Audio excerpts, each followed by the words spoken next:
بسم اللہ الرحمن الرحیم۔ السلام علیکم، آپ دیکھ رہے ہیں الف نیوز اور میں ہوں آپ کے ساتھ ماجد علی۔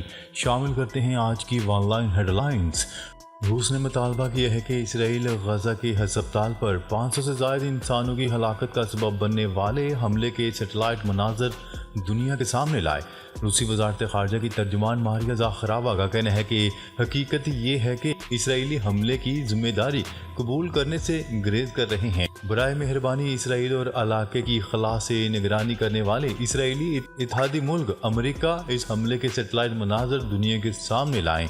جرمنی کی حکومت نے بھی کہا ہے کہ غزہ کے ہسپتال پر اسرائیلی حملے کو تفصیلی شکل میں منظر عام پر لایا جائے۔ بین الاقوامی تعزیراتی عدالت نے بھی کہا ہے کہ فلسطین کی صورتحال کی تفتیش جاری ہے۔ امریکی صدر کے بعد برطانوی وزیر اعظم بھی اسرائیل پہنچ گئے۔ امریکی صدر جو بائیڈن کے دورہ اسرائیل کے ایک روز بعد برطانوی وزیر اعظم رشی سونک بھی اسرائیل پہنچ گئے۔ برطانوی وزیر اعظم رشی سونک اسرائیل کے 2 دن کے دورے میں مختلف علاقوں کا دورہ کریں گے۔ عرب میڈیا کی رپورٹ کے مطابق یہ ان کے دورے کا آغاز ہے، جس میں وہ دیگر علاقائی دارالحکومتوں کا سفر کرنے سے قبل وزیر اعظم نیتن یاہو اور صدر اسحاق ہیرزوگ سے ملاقات کریں گے۔ مہاتیر محمد کی امریکہ اور اسرائیل پر کڑی تنقید۔ مہاتیر محمد نے اپنے بیان میں کہا ہے کہ امریکہ کو یہ حقیقت دنیا کو بتانا پڑے گی کہ اسرائیل ایک دہشت گرد ملک ہے۔ امریکہ اسرائیل جیسے دہشت گردوں کی کھلے عام حمایت کر رہا ہے۔ فلسطینیوں پر اسرائیلی مظالم امریکی امداد اور حمایت کی وجہ سے ہیں۔ انہوں نے کہا ہے کہ امریکہ امداد بند کر دے تو اسرائیل فلسطین کی نسل کشی بھی بند کر دے گا۔ پینٹاگون امریکی صدر کو جھوٹی معلومات فراہم کر رہا ہے۔ پینٹاگون ایسی ہی معلومات دے رہا ہے جیسا عراقی ہتھیار سے متعلق دیتا تھا۔ حماس کے سربراہ کا خاندان بھی اسرائیلی حملے میں شہید ہو گیا۔ حماس کے سربراہ اسماعیل ہانیہ کا خاندان بھی اسرائیلی حملے میں شہید ہونے والوں میں بیٹوں، بیٹی، پوتے اور پوتیوں سمیت 14 افراد شامل ہیں۔ تفصیلات کے مطابق اسرائیلی حملے میں حماس کے سربراہ اسماعیل ہانیہ کا گھرانہ شہید ہو گیا۔ شہید ہونے والوں میں بیٹوں، بیٹی، پوتے اور پوتیوں سمیت 14 افراد شہید ہوئے۔ ان میں ایک بیٹا وہ بھی ہے جس نے صرف 40 دن میں قرآن پاک حفظ کیا تھا۔ اسرائیلی فوج کا دعویٰ ہے کہ گزشتہ رات غزہ پر حملے میں حماس کے اہم کمانڈر بھی جان سے گئے۔ حماس کی دنیا بھر کے لوگوں سے اپیل۔ اسلامی مزاحمتی تحریک حماس نے جمعے کو دنیا بھر میں فلسطینیوں سے اظہار یکجہتی کے لیے مظاہروں کی اپیل کر دی۔ حماس کا کہنا ہے کہ دنیا بھر کے لوگوں سے اپیل کرتے ہیں فلسطینیوں سے اظہار یکجہتی کے لیے نکلیں۔ عوام مظاہروں، ریلیوں میں فلسطینیوں کا زبردستی انخلا مسترد کر دیں۔ حماس نے اتوار کو غزہ کے بچوں کے لیے عالمی یکجہتی کا دن منانے کی بھی اپیل کی ہے۔ غزہ جنگ، چینی صدر کی مصری وزیر اعظم سے ملاقات۔ بیجنگ میں چین کے صدر شی جن پنگ کے مصر کے وزیر اعظم سے ملاقات ہوئی۔ غیر ملکی میڈیا کی رپورٹ کے مطابق اس ملاقات میں چین کے صدر شی جن پنگ نے کہا کہ مشرق وسطیٰ میں استحکام کے لیے مصر کے ساتھ مل کر کام کریں گے۔ چین کے صدر شی جن پنگ کا کہنا تھا کہ سب سے ضروری کام غزہ میں فائر بندی اور تنازعہ کے خطے میں پھیلنے کے خطرے سے بچنے کے لیے جنگ کو جلد از جلد روکنا ہوگا۔ حزب اللہ کا 3 اسرائیلی فوجی ٹھکانوں پر حملہ، ٹینک اور جاسوسی کے آلات تباہ کر دیے۔ غزہ پر اسرائیلی جارحیت کے بعد تشدد کی لہر خطے میں پھیلنے لگی۔ عراق میں 2 امریکی فوجی اڈوں پر ڈرون حملے کیے گئے۔ لبنان کی مزاحمتی تنظیم حزب اللہ کی جانب سے 4 گھنٹوں میں اسرائیل کے 3 علاقوں پر بھی حملوں میں جانی نقصان پہنچانے کا دعویٰ کیا گیا ہے۔ لبنانی میڈیا کے مطابق حزب اللہ نے اسرائیل کے ٹینکوں اور جاسوسی کے آلات پر حملے کیے، جس سے اسرائیلی فوج کو بھاری جانی اور مالی نقصان کا سامنا کرنا پڑا ہے۔ روس نے غزہ کے لیے 27 ٹن امداد روانہ کر دی۔ خلیجی میڈیا کی رپورٹ کے مطابق روسی حکام کا کہنا ہے کہ روس نے غزہ کی پٹی پر متاثرہ افراد کے لیے بذریعہ مصر انسانی امداد بھیجی ہے جس کو لے کر خصوصی پروازیں ماسکو سے اڑان بھر چکی ہیں۔ روسی حکام کے مطابق امداد میں گندم، چینی، چاول اور پاستا شامل ہے جسے مصر کے ریڈ کریسنٹ تنظیم غزہ کی پٹی پر بھیجے گی۔ پاکستان اور روس کے درمیان تیل کی خریداری کا طویل المدتی معاہدہ طے پا گیا۔ روس سے سستے تیل کی خریداری میں اہم پیش رفت سامنے آ گئی۔ پاکستان اور روس کے مابین تیل کی طویل المدتی خریداری کا معاہدہ طے پا گیا۔ نیوز رپورٹ کے مطابق معاہدہ کمرشل بنیادوں پر ہوا۔ لوکل ریفائنریز روس سے براہ راست تیل خریدیں گی۔ ریگولر سپلائی کے بعد گورنمنٹ ٹو گورنمنٹ معاہدہ ہوگا۔ فوج نے غزہ پر زمینی حملے کی تمام تیاریاں مکمل کر لی ہیں۔ اسرائیلی میڈیا اسرائیلی نشریاتی ادارے نے بدھ کے روز اطلاع دی ہے کہ اسرائیلی فوج نے غزہ کی پٹی پر حملے کی تمام تر تیاریاں مکمل کر لی ہیں۔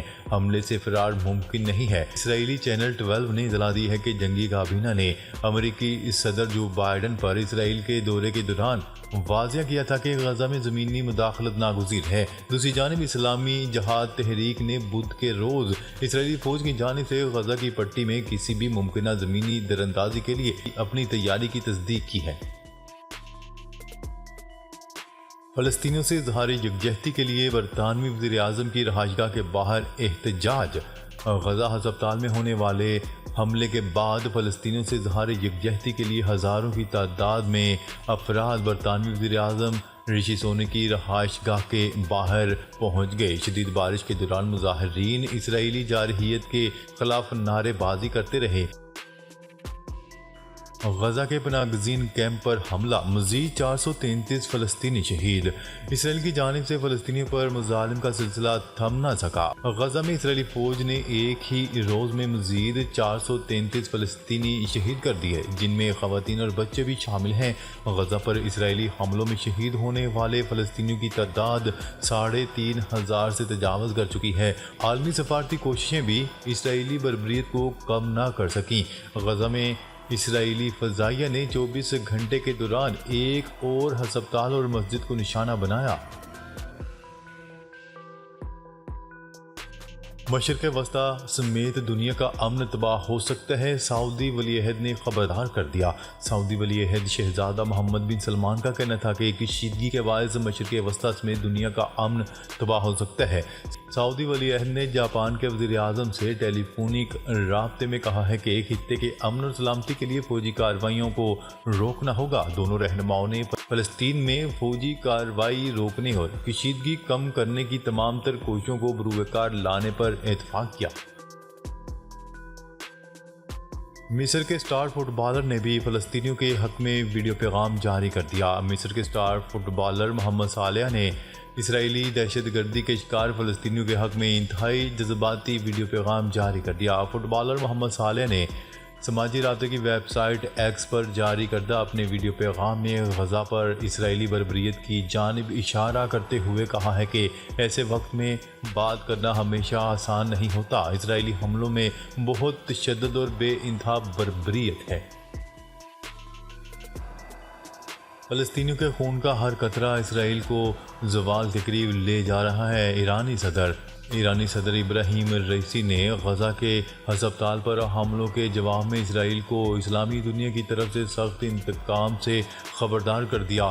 ذرائع کے مطابق وسطی تہران میں ہزاروں افراد کے مظاہرے کے دوران خطاب کرتے ہوئے ایرانی صدر نے مزید کہا ہے کہ ہسپتال پر حملے کے ساتھ ہی صہیونی حکومت کا خاتمہ شروع ہو گیا ہے۔ فلسطینیوں کے خون کا ہر قطرہ صہیونی حکومت کو اپنے زوال کے ایک قدم اور قریب لے جا رہا ہے۔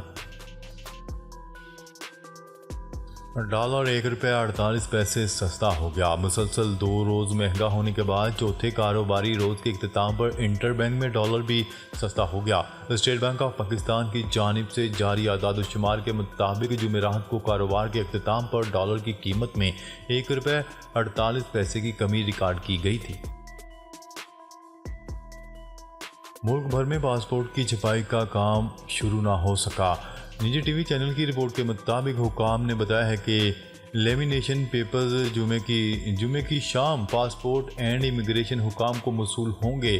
فرانس سے لیمینیشن پیپرز کی پہلی کھیپ جمعے کو پاکستان پہنچے گی۔ حکام کا کہنا تھا کہ بیکلاگ کے باعث پاسپورٹ چھپائی کا کام ہفتہ اور اتوار کو بھی جاری رہے گا۔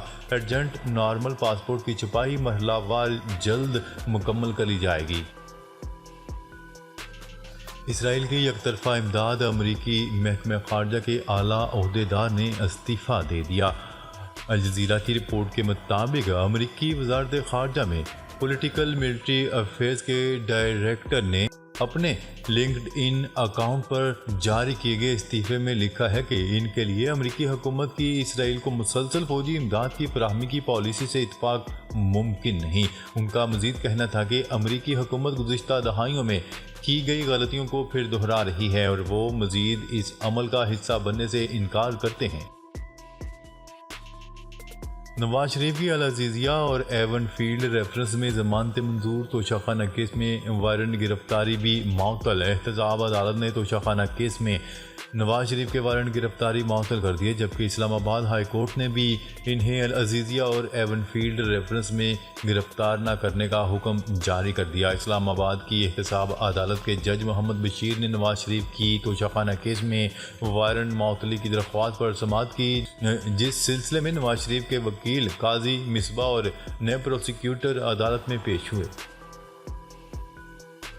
ناظرین، اب تک کے لیے اتنا ہی۔ مزید خبریں لے کر بہت جلد آپ کی خدمت میں حاضر ہوں گے۔ تب تک کے لیے اپنا خیال رکھیے گا۔ اللہ نگہبان۔